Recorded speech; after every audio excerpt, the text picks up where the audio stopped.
YSS or Bruno maybe? Something that can rock the Purify or Nimble enough. Not the Bruno, I think. Hero, because I saved my Yeah, nation YSS. from All right. part. Man, they took their time with that one all the way to the last second. So what do you think? I feel like the lineup and execution for Bigatron is a lot more straightforward, and this week at least, straightforward plays have always been more successful. So I am concerned for RRQ. Wow. Honestly, I feel like this looks like a Super Dan game. If we can actually handle the total fight good enough, RRQ, this should be their game. Supercan already played a really good Harley in the first game. All he has to do is to play the same way, even though the mid lane Pryo will no longer, or potentially no longer, favoring RRQ. And looks like BTR's lineup is favored by the stats. 9.1 against 4.4, that's a lot of difference, but we'll see. RRQ, one more game to secure their first victory in Season 17. Who's it gonna be? RRQ winning it out, or BTR forcing this one to 3 with Moreno in the mid lane? Wait, Eman? He wants to steal this? Wow, cheeky moves here from Bigatron. Never mind. Backs away though. Already you can see the way RRQ are positioning, they want to take it like safer in the mid lane. Right? Edok were setting up to clear closer to the turret. Kuroki and Eman though. Ooh. Fall duels in the lane. It shifts so well, but they have to be careful because the roaming possibility of Bigatron with this Khalid, ooh, gonna be really dangerous. Yeah, so far BTR has been winning out in the Lethal Wonder and also the Gold Crab there. Niall's gonna path is securing that top camp first, Mlbb by Bayou. What's going on here? Pull yourself together and agility for Moreno. Trying to make sure he has the Purify up to really deny Edok. For Yeheskiel as well, not really concerned about the dive actually, wanting more battle spells, more mana, more cooldown too. We'll see how it goes, man. Both teams, I think, are really confident that they're gonna get the edge in the first turtle fight. But with the Phobias, I think, again, EXP lane is where that matchup is gonna be dictated. Yeah. Finn is doing housekeeping here for Niall, and so far BTR has been keeping all of their camps or jungles secured from RQ's hand. Shogun canceled out the engage from Supercan. Oh. All right, Supercan almost walking into a dangerous situation right there. Ooh. Wow, okay. I'm actually surprised that they didn't pull the trigger on Supercan there, knowing that the dash was out. I guess they wanted to wait for the right moment. Yeheskiel walking into Finn though. And it seems like RRQ actually have control for now. Oh, Amon Chrysalis on towards Kuroki, and you can hear Kuroki actually struggling. That's going to be the Mount Shocker popped. Kuroki stopped. Oh, under the turret. Kuroki trigger discipline there on that flicker now on the other side of the map here. Steed popped. Finn very low. Flickers out of that. Real world relation now. Jumping in is Super Dan. Take a look at Shogun though. Now finds the turtle. That's going to be Super Dan taken very low. Now looking to close the gap. Finds the kill, and that's going to be Bigatron finding a kill here for the board. What a great job by Shogun, just isolating Super Dan away. Like, Super Dan was the only one that's in the front for RRQ, and no one was able to follow up. That's why RRQ, quote-unquote, lost that fight earlier. They just couldn't get to like the softer targets in the back. Again, Phobias in the first turtle fight is just such a menace. Oh, Yeheskiel! That's a jump there. Niall knows that Yeheskiel still has flicker, so doesn't commit, really. After Moreno, take a look at the damage that he is taking. But yeah, all in all, Bigatron still with the lead here. No compensation, no concrete compensation from RRQ. Both teams still trading blows for now. Man, 1k gold advantage off the first turtle fight. That's definitely already a good result for Bigatron. Oh, that's a traceless Kuroki. Now it's taking very low. 30 seconds there for that flicker to be up. And Iman is definitely keeping tabs on that timer. Yeah, response though. Edok immediately in position. I guess I can kind of understand why Kuroki is super aggressive with them, and knowing full well that the Mount Shocker was always there. Because Kuroki is rocking the Quantum Charge, Fighter Emblem, and Festival of Blood. he can heal up way better than Eman. Meanwhile, Eman has to be a bit more conservative with his skills, only pulling the trigger when he knows he's able to. Whoa! That's a stun though. 3 members. That's a Kalea. Tsunami Slam. That's gonna be Super Dan securing it. Now Bigatron looking to find something, but it's gonna be Finn who will be taken down. Shogun still tanking up. Moreno out of position now. He is isolated with 4 members of RRQ on him, and down goes Shogun. RRQ suddenly get 3 kills here. Yeah, now we can see why the Harley was super prioritized for RRQ in the second game, knowing full well that Super Ken was able to use that to the maximum potential in game 1. It's a great move by RRQ to force the engage of Nile right there, but Yep, Nile here will find the stun. Edok will be the casualty here, and that's gonna be the second neutral objective. oh wow. For Bigatron. Eman Sky Piercer. That's gonna be a concern, that's for sure. This is looking, I'm not trying to glaze RRQ, but it's looking similar to what Onyx were doing just a little bit, because the gold advantage actually shrunk after the neutral objective take from Bigatron. RRQ opted to go for the gold more so than the actual turtle. Yeah, but unfortunately, the economy still prefers BTR by just a smidge here. Yeah. So they do still have the advantage. And so far, they've been keeping tabs on Super Ken much better in this game. No kill just yet for this Harley. And that's kudos to Finn. Yep. In a fight earlier, though, you saw that if Bigatron fight in the midst of the real manipulation, it's gonna go south for them, right? That's how RRQ were able to get the edge there. They get the pick-off initially, so it's already a man advantage. And afterwards, they're just fighting in the DTS of the Hestil. Now they're moving as 5 again, so the respect to the chance for Bigatron to make a play is very much still there. Well, pops the seat just to clear. Oh, it's a retribution as well. Wow. Take a look at the Harley though. Oh, Super Ken is on that area. That's gonna be Yaman though. Oh, take a look at the reaction there by Edok. Is able to get and dodge that Mountain Shocker. Yeah, I think that was the retry to retry the cart, but just misclick as well. Just misclick. And so far, both teams, they are very gun-shy, and it really makes sense because one mistake can really cost you the game at this point. It's gonna tip the scale so hard, right? In any fights that they won in this position. I'm even surprised Ezekiel dares to stay in the bush like that. Well, who knows if Bigatron are gonna see it, call it out, and go for an insta-burst. The pickup potential for both teams exists, which is why it's dangerous, which is why they're sticking together. You don't see a lot of the members of the teams walk around solo.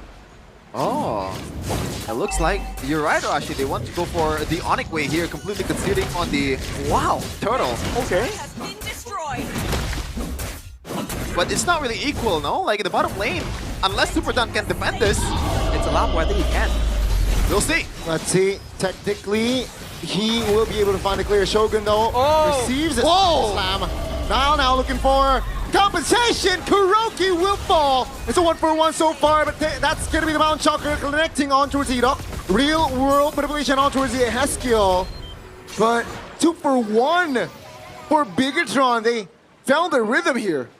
And all the kills are towards the right target. Super Ken first out of the game, Kuroki also first out of the game, and they can actually ameliorate the situation with getting the bottom lane turret if Super Dan lost them, but no. He got there in time. It's unfortunate that it's literally the 2 most important members of RRQ that gets taken out. Oh, Nile. Whoa! On towards Edok. Looks for an isolation move here, but Edok pretty calm there with the flicker. Super Dan pops the previous fighter here. Raging Sandstorm to reposition, but they will gladly take the structure bottom side. So, you know, turret-wise, it's still a 1-for-1. Whoa! Banku miss! This guy is a supporter, but also a harsh critic of RRQ. As you should. Yes, sir. It shows, you can see the passion. Let's put it that way. For his name translates to Mr. Mustache. Banku miss. For real? Yeah. Thanks for asking, Shevin. That's not me. Oh, Yeah, that's gotcha. Okay. Connie always asks the weirdest questions, man. All right. Well, it's back to a... Oh! Oh my god! Oh! I could not expect the smooch there. Yeah, I kind of feel violated. I'm kind of stunned, like legit. I feel uncomfortable because of that. Right, hang on. It's a Lord take, and Bigatron has done the far side dance really well already. Yeah. They're gonna have the advantage here if there's gonna be an extended Lord dance. I'm not sure what RQ has to do here. Like, if they pull the trigger towards Finn or Shogun, they have to make sure that all the BTR members were not ready to follow up. And so far, BTR has been very much ready to, you know, tip the skills with their own reply. Well, they have the poke advantage with the Lapu and the Yves and the Harley to be fair. But again, that wave is building up, bro. I don't know if RRQ wants to play this game for much longer. If one of the RRQ members shows here, of course, Bigatron will pull the trigger.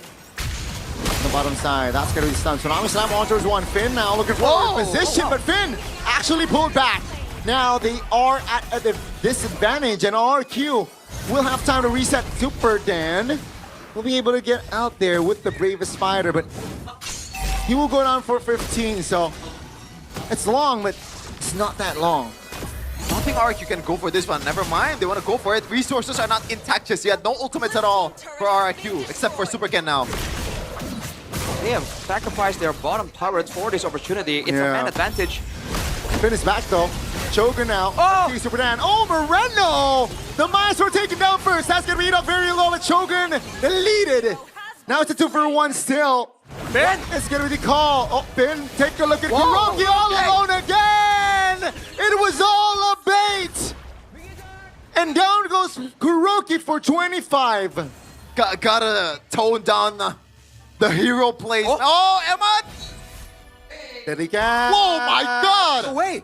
No way! You snooze, you lose! And Amon will go down as well, so at least RRQ, they have the final lap.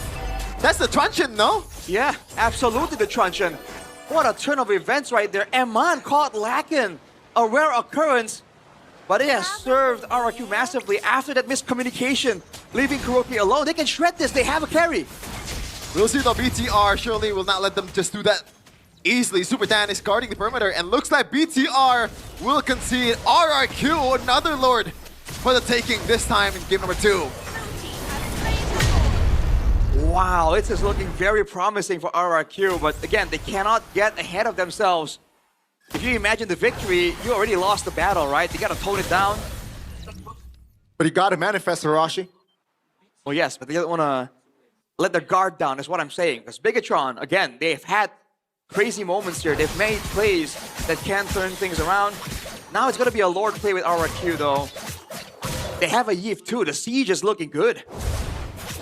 Man, you know what would have helped Eman earlier with the Deadly Magic? A Revitalize. Yes, but no. Oh, Idok! Oh, Idok here. Going to get Eman! That's gonna be the flicker spent by Eman, stunned up as well. That's an isolation, baby! And shut down goes Shogun. Now, take a look at Super Ken from the flanks here with the Harley as a Bigatron. Slowly but surely, they're getting dismantled here. RRQ now knocking on the base of Bigatron. Oh man, Eman with a rare mistake there, just went in and almost getting punished. Still has the flicker to get away, but now RRQ base turrets for the taking in the bottom lane. And they can just clean house in the top, even in the middle. Yeah, they want it. They want it. They get it. Bigatron by Vitality. Remember, game 1 it was Riza. And game 2 they subbed in Moreno to perhaps change the outcome. But so far, RRQ is beating the narrative. Now it's harder, right? Because Kuroki is almost full item. That pretty much allows Idok to go for literally anyone. Yes. On top of that, there's also the Divine Glaive for Yehezkiel on top of the 2 wands. So the siege is looking really tough for RRQ. Super Ken looking for a cheeky kill there. Testing his damage, perhaps. Moreno will go back. Taking it slow, luckily for Bigatron though. RRQ doesn't have the far lane. Small victories for Bigatron that they can, again, play that far side dance and do something. But at a almost 5K gold lead. It is quite sizable, and RRQ aren't playing an early game comp that really falls off. You know, this is a comp that can do well to the late game. They just have to make sure they don't really make a big mistake. And with all of the flickers available for now, I think they can afford to even be a little bit riskier than usual. Yeah, I think it takes BTR a Kuroki kill to be able to take this one. But obviously, it's easier said than done. Kuroki earlier making a mistake, and hopefully he learns from his lessons, man. No more hero plays. Just play it a bit more conservatively, and also wait for Edox engage, because there's no reason for you to go up and just be the frontliner of RRQ at this point with all the items and the damage that you can output. Waves are set up on the top side too. RRQ, they have all the time in the world. They have better poke, they have better sustain to a degree, and they have better gold income. This is theirs to get, man. If they lose this Lord, it has to be a fatal mistake. Yeah. Turbodan, I think the whole RRQ team knows where BTR is, and someone has to do the housekeeping. It's gonna be Eman. And they showed. RRQ, what do you do? Right. The face of R7. Full smiles. Let's see though, can they pull it off? Superden finds the Lord. Superden now pulling back. Oh. Finn trying to close the gap. That's gonna be damage coming! That's gonna be real world penetration here. Toronto's having their movements, but Shogun taken down here surely. And now Megatron, they want to reposition. They got Superden, but that's their only kill. As remember, RRQ, they got the Lord. Finally, are we actually seeing this one? The Lord spawns immediately. They're about to crash into the base. BTR, only 3 is left on the table. Can they defend this? RRQ, can they get the first win? Been up in 10, Shogun in 15 now. Steve popped, that's a stun, that's a tsunami slam. Moreno and it's deleted. And Kuroki is able to keep his distance and get back to safety. Superdan finds a kill. Amon claims a shutdown as Edok and Superdan will be the trade. Bigatron, they will and be able to fight for another day. And the Kingdom has to wait for another, or like minutes or so, potentially, but that was a lost opportunity. They tried to go for the end right there, but it wasn't possible. They could have gone for the base turret, but now the base turret on the far side is the one that's down for Bigatron. RRQ has another chance right here. Bigatron will not make it easy, but they're fighting an uphill battle. The battle spells are still going to be down for quite a bit as well. RRQ, man, tensions must be high. Job's not done just yet here. Instant replay. Oh, the tsunami slam, man. Yeah, it didn't work with the Purify, and then Kuroki almost gets taken out by Nile. If Kuroki was higher HP, he would have gone in here and taken out Eman and went for the end, but fortunately Nile was able to actually do enough damage, and now with a Wishing Lantern for Moreno, there's some real damage coming out of Tsushin. Yeah, unfortunately, BTR is stuck in the Iron Maiden right now. They move out of the base, then they're gonna be the one that's taking damage. They gotta play this super carefully with the amount of pick-off potential that RQ has right now. Either Supercan or Kuroki, they couldn't go for anyone if Edok wants to. Get the equipment though by Dunia Games. Look at the gold lead from Superdan. Yeah, this lead has been above 2K for the past like 3 minutes. Yeah. That's why Superdan can be a lot more aggressive right here, but soon, again, we're going to reach a point where this gold advantage won't be nearly as important. And with the waves pushing by default, Pikachu actually gets a lot of farm for free, or quote-unquote free. Ooh. The gold lead has only shrunk down to a 2K. And the trade earlier, any trade, if you're in Bigatron's position, will be good right now. And it's a BOD for Eman. That's a huge power spike. Real-time victory rate by Infinix GT50 Pro. 86%, and with the way it's looking right now, the amount of turrets that RQ has, I think that's definitely true. Right. You gotta be careful and watch for Finn, dude. This is the moment where Finn will do something crazy, and you can see him already going for a flank. Kirko's distracting them. Better watch out. Nile also finished the Rose Gold mid-year. That's huge. And definitely has that Winter Crown intact to be swapped for. Shogun, he's not really shy for going for it. I think he would like to get, you know, targeted down by Edok. Yeah. And that way BTR can actually pounce, but not much members from BTR here. Edok pulls the trigger. Yeah, Mon shows bottom, so that's gonna be the trigger pulled by RRQ. Let's see KuroKy now. Being the main target, still able to survive, but Niall denies the escape. That's gonna be the Lord now, taking care of Edok, losing mortality. And ladies and gentlemen, now picks up the double. Take a look at the mid lane. It's Harley looking for the clear, looking for Super Ken. Will he be able to find time? Niall recalls in time to deny the clear again. And ladies and gentlemen, we are going to game 3 because Bigatron, they have wiped the Kings of Kings out. Wait, do they have enough time? Yes, Gil, 28 seconds. KuroKy, 22 seconds. They have the base, or like they have the wave, but is it enough time to burst down all the turrets away? I think so. Only KuroKy, they can't jump it. It looks like they don't have enough time. Niall is can't going jump. with the Lord. They can't jump though. I mean, take a look at Niall though, already on the Lord. Iman and Moreno on the minion. Oh, the timing of the wave will save RRQ for a bit. Will they be able to capitalize it on that? No, Niall on the Lord already. Oh my God, it Should be a free one. You've had the kingdom. I'm having a heart attack right now. Oh God. Crazy developments here. Bigatron has turned it around, and they're the ones with the gold advantage. Now gold leads won't matter. And there were some Sky Piercer stacks given to Eman as well.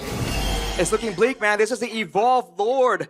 It's a late game comp from RRQ, but I guess if KuroKy can stay alive, if the peel can be on point for RRQ, they can still win this. Bigatron, this is their Hail Mary though. Yeah, it looks like they're not gonna care about the top lane turret. No. Just let that go away to, or like they're actually just knocking on the front door here in the mid lane. Yeah, this is an Evolved Lord. They want to use the passive of this Lord to the utmost potential. That's a conceal.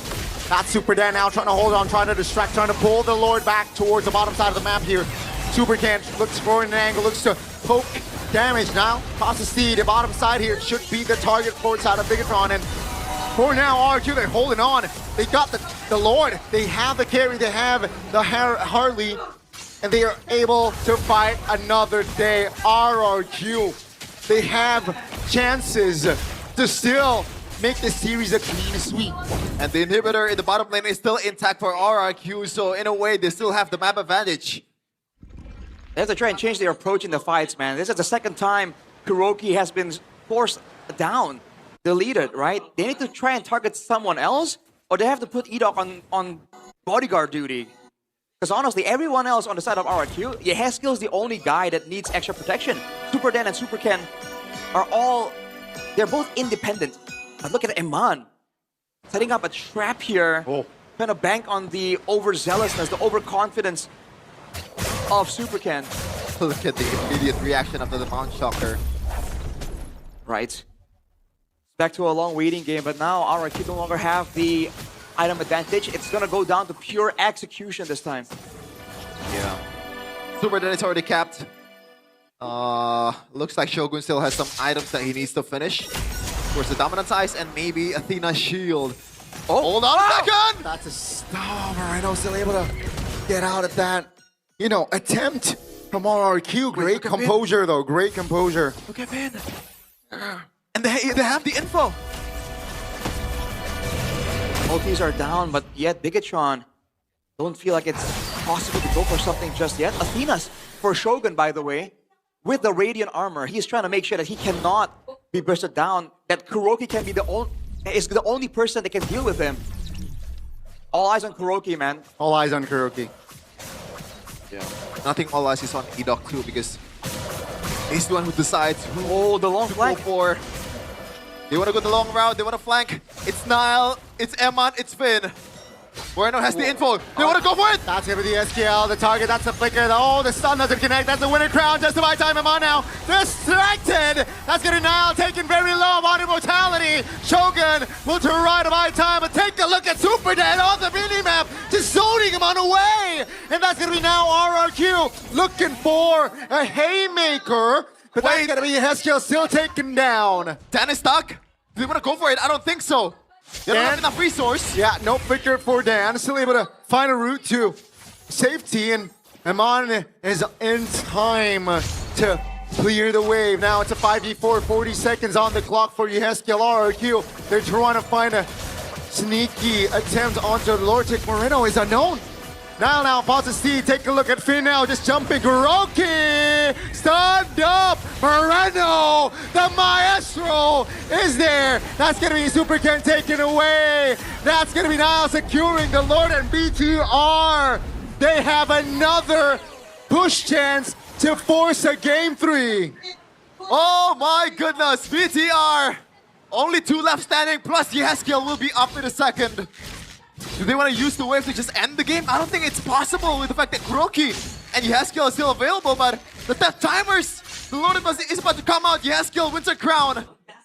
This should be it for BTR. There's no reason to not end it right now. Moreno again! Finds a knock-up. Take a look at the follow-up by Finn! The pairing is unstoppable! And now with the Lord Super Dan trying at his tracks, trying all his best to delay. But the immortality, Shogun just on him and finds the kill. Kuroki and Amon having a conversation in the bottom side of the map while Bigatron, they will take the series on towards a game 3, baby. Oh man, that was a clincher and a half That's crazy. for both the Bigatron fans and also the Kingdom. But Bigatron belongs to the series.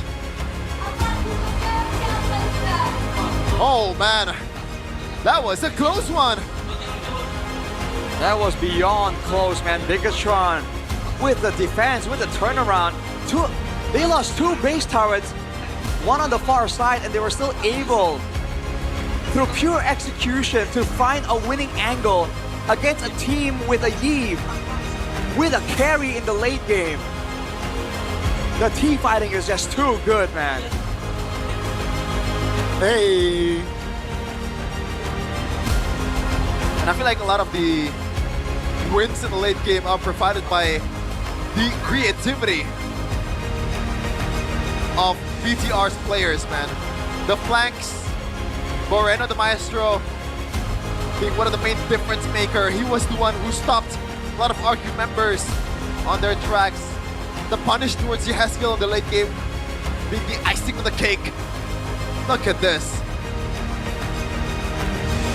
Looks like the substitution really was successful. It was an easy road though. Right, 20 minutes plus game time. And unfortunately for RRQ, they are still winless technically, match-wise here. And as we enter game 3. Oh man, that was really close for both, man. Like Supercan had the angle to end the game, but that was BTR crazy. players was able to get back I mean, it was at the a... right time. I mean, they tried to go for the backdoor finish, but Yeah. it just didn't work out, you know? At that point, Now, what can you do? Yeah. It's a Harley, right? It's not really someone that can clear fast and like end the game fast, you know what I mean? And So- no one from RRQ was able to really cancel the recalls from the members of BTR, I feel like. That's true. Because Bigatron for sure were very aware of like what was happening there. Yeah. They saw that, hey, wait, Super Ken ain't here.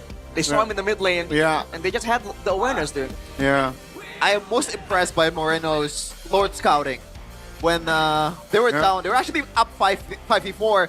RQ were trying to burst the Lord, but Moreno taking the long route Yeah. in that top lane towards that bush, getting Kuroki. Oh man, that was probably play of the game for me.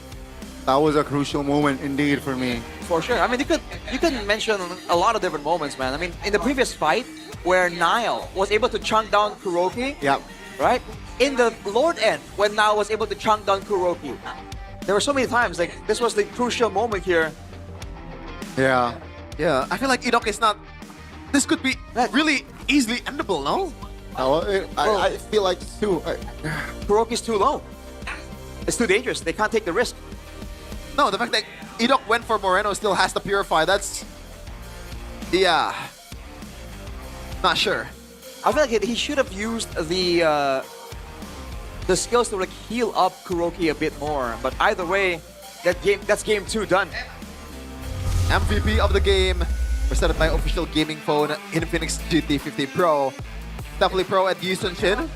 Not the best win rate, but he's looking to improve it right now. I believe he's 3 out of 8 in this Houston Chin game so far. It's the Red Raider, Eman, getting the MVP. It's gonna be a weird one because the early game was all RRQ. Again, the statement rings true. RRQ's early game is good, but afterwards, it was just a gamble as well from KuroKy to really get Eman and win the fight that way. You can argue it's not necessary, but who knows, right? If this worked out, it would have been like one of the hero moments. Overall, though, in a front-to-back scenario, that's where RRQ really found the most success. When Yeheskia and KuroKy are relatively safe, when the front lines off Pikachu can get shredded down by the carry, that is where RRQ were doing really, really well. And credit to Shogun as well. Yeah. None of these fights would have been close if Shogun wasn't distracting and healing up a Storm all the way in the backline. Yeah, I feel like I kind of regretted putting Eman as MVP. I think the EXP lane in me wants to vote for Shogun, man. Like, the KDA is really, really bad, yes, but in most occasions, he is the sacrificial lamb. That's his job. And he delayed a lot of time for the BTR members to be able to be effective and deal damage. Right there, the flicker from Finn as well. Sideways, actually, diagonally to really predict the movements of KuroKy. I mean, dude, Bigatron were just showing some really great things. I did not think it was possible to come back from a game like this, but even the final fight here, it was only possible because of that big flank that Bigatron are known to do, by the way. It's not nothing new, but they always know exactly when it's time to go for it. They go on the far side into the jungle of the enemy and come from the side to pick off the Heskiel. That started everything off, that burned his battle spells as well. And at that point, right, with a 60-second plus death timer, just can't save it. Yeah. What a game. Now RRQ, man. They were this close to getting a victory, the first match victory in season 17. It really is a game of inches, especially in this one. Ooh. I think the special thing from the item, there's a lot of late game items like Immortality, the Ghost Skulls, the Winter Crown, the Wings too. Well, don't forget the Athenas on Moreno. Oh yeah, you're right. Athena's and Immortality and the Brute Force. Hold on. This is an option that you should go for. Against if you're up against multiple assassins and multiple burst heroes on the Tsushin, going with the tankier items here allows you to participate at a closer range without really being zoned out. And in a way, even though you're building tankiness, you're still gonna end up doing more damage. Yeah, and in a way, Super Ken is also... He didn't want to go for Moreno as well, right? Compared to the early game, he's pretty much as bouncy on Moreno, but... He still was. But remember, there was that one moment in the mid lane where Super Ken went for him and he survived with like a quarter HP. Without these items, with a different item set, might not be the same story. That's true. But on the Yi, on the Tsushin, that's the advantage you have. That's why they're so good. The kit allows them to play flexibly, aggressively, and defensively, but they can also itemize a variety of ways. If you saw a Brute Force on the Yi, for example, you wouldn't be too confused. Yeah. 25, 25. 25, 25. I thought we were 2026 right now. Yeah. Yeah, that's true. What does it mean? So do you think they should prolong the game by 1 minute, 1 second No. to make it 26, 26? No, I'm saying not 22, 25, 25. But then, what's the longest game duration-wise? This might be it. This might be it. Wait, 25, 25. Hitting the big 2.5 though, and the big 26. Where's the stats? The stat sheet. I'm trying to find it. Here you go, Mr. Analyst. Yeah, looking at this damage dealt, Super Ken was everywhere, and Super Dan actually has some moments, but I think it still could have been better. I really think it boils down to communications, man. Like, he looked comfortable outside of the game, like he was laughing with his teammates, you know, having a good time, but inside the game, I'm worried about his comms, the language barrier. But what a game though, right? Dude, if he was able to get the kill on Eman in that final fight, it would have been massive too. So, again, it just didn't work out. But I like how RRQ at least are on the same page. You didn't see the confusion you usually do, right? You see them split up, of course. But overall, it seems like when they're going for an end, they went for an end, like the back door. It didn't work out, but they were. It's better to fail together than succeed on your own